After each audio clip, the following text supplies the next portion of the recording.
Hello, I'm Stuart Hutchinson and I will be the head of year for Year 9 next year. It's a real privilege to be the head of Year 9 and it's been a wonderful opportunity this year to have taught lots of the students in Year 8 as they will be moving into Year 9 next year. It's a lovely year group. They're a wonderful group of students, lots of personalities and different interests, and I'm really looking forward to getting to know them throughout the year and getting to know yourselves as parents. Year 9 is a crucial year. We find ourselves almost exactly halfway between the start of senior school and the end of GCSEs. And Year 9 students are very much role models for two other year groups now, Year 7 and Year 8. Later this year we will be having an evening to explore GCSE options as we look at the choices for GCSE subjects. Later in this video, Mr. Maddox will talk about the options process and provide further information for you on that.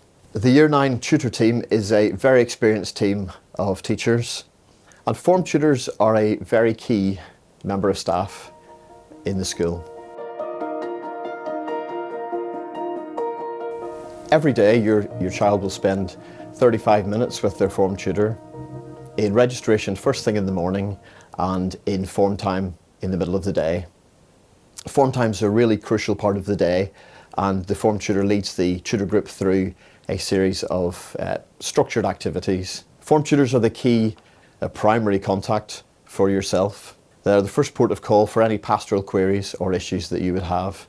And obviously you're very welcome to reach out to myself as the head of year should you feel that that is necessary. Please do contact us throughout the year about any events, any achievements, any endeavours that your child is involved in outside of school. We are very interested in hearing about those, and it's something we love to celebrate in school. I'm going to speak briefly about the school day.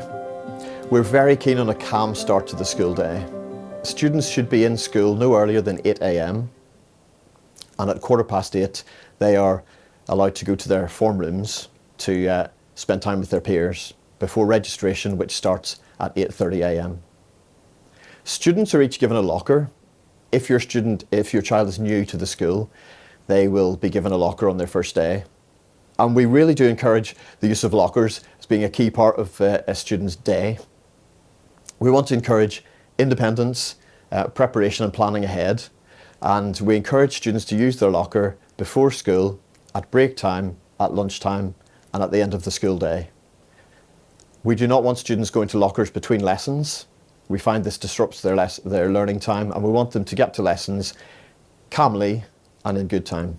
Students will settle for morning registration by around 8:25 and registration commences at 8:30. Uniform is a key part of how a student presents themselves to the rest of the school community. And as I said earlier, being in Year 9, the students are role models for younger students. So it's very important that they have a uniform that presents a good message about themselves. Form tutors will carry out daily checks on the uniform, and full details of the uniform policy can be found in the senior handbook. And I do encourage you to work with us in supporting your child to have the correct uniform when they're in school. Phones are a big part of any young person's life nowadays, and we would be grateful for your support in relation to phones. If your child has a phone, it is expected to be in their locker by 8:15. Phones are occasionally used in school for learning purposes in some lessons. This is occasional, it's certainly not a regular event. There's no expectation that your child will have a phone. If a teacher is carrying out an activity in which students are invited to use their phone, they will provide other support if your child does not have a phone, such as through the use of a Chromebook. Extracurricular clubs are a big part of the life of Derby High School, and I would really encourage you to encourage your children to get involved in extracurricular clubs. There's a wide range of activities. They're not all sporting clubs. There are lots of different clubs that your child could get involved in. They usually run at lunchtime. There are some after-school clubs too. We're always looking to expand the offering for extracurricular clubs, so I'd very much encourage the the students in Year 9 to provide any suggestions for any new clubs that they could take part in and indeed lead. There are a number of exciting events coming up this year for Year 9.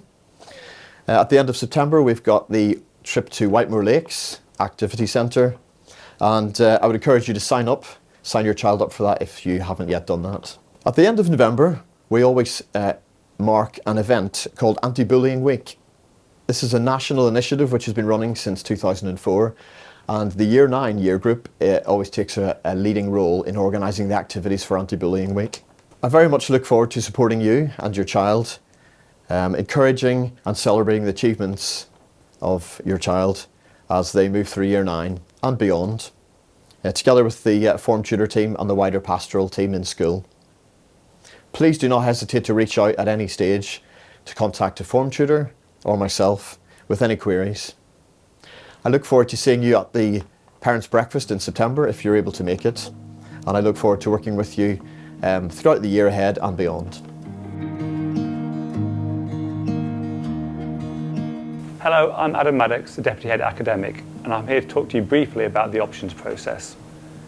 In the spring term, there will be an options evening where you get to find out about all the subjects that you can take for GCSE, and then you'll pick your options following that. So really, what you need to be doing over the start of this year is really thinking about your subjects as you're taking them, and think which ones do I want to take further, and which ones do I really enjoy doing. Thank you. Hello, I'm Claire Bellman and I'm Designated Safeguarding Lead. Safeguarding is essential to everything we do here at Derby High, and it's really important therefore that you know that you can come to us with any concerns or worries that you might have about your child. Keeping children safe in education states very clearly that we have to approach safeguarding with the attitude, it probably does happen here. And it could be your child. I know it's very hard to think that, but you don't have to go looking for these issues, particularly online. These issues can come to you. So please don't think it won't be my child. We have to think it might be. And therefore, we put lots of education in school in place, and we also work with you to make sure that you're up to date and you can put some safeguards in place at home as well. We're here to support you. We've got internal school systems, but we also work closely with external agencies to make sure that your child has all the support they need. The online world, of course, is one of the main places where students are at risk at the moment. And those risks, as your child gets older, will increase. I'm sure your children have access to devices now in some form or another, and most likely have a mobile phone. So they have the World Wide Web in their pocket. This brings its own risks. It brings risks of artificial intelligence and chatbots. It brings risks of online challenges such as sexting and nudes, and also some apps that really aren't very nice. Things that you can, for example, upload photos and nudify images. And we know that those are things that children are accessing as they reach your child's age and older. So just to be aware of those and making sure you're educating yourself on those risks. We do have the Safeguarding Corner in High Notes every week, and we do also do a weekly podcast. So do make sure you find those 2 minutes just to listen to that to make sure you're totally up to date. We'll also put a lot of links on the next slide that you can follow should you want more information on that. Do watch out for algorithms. Do check the phone with your child to make sure that you're checking what sort of apps they've got on there, what sort of activity is there, and what the algorithm is throwing at them. We do know that algorithms can throw inappropriate material at children without them searching for it. So it's just worth being on top of that. Checking a phone with a child isn't about not trusting them, it's about keeping them safe online. Thank you so much for listening. I can't wait to see you in the new year.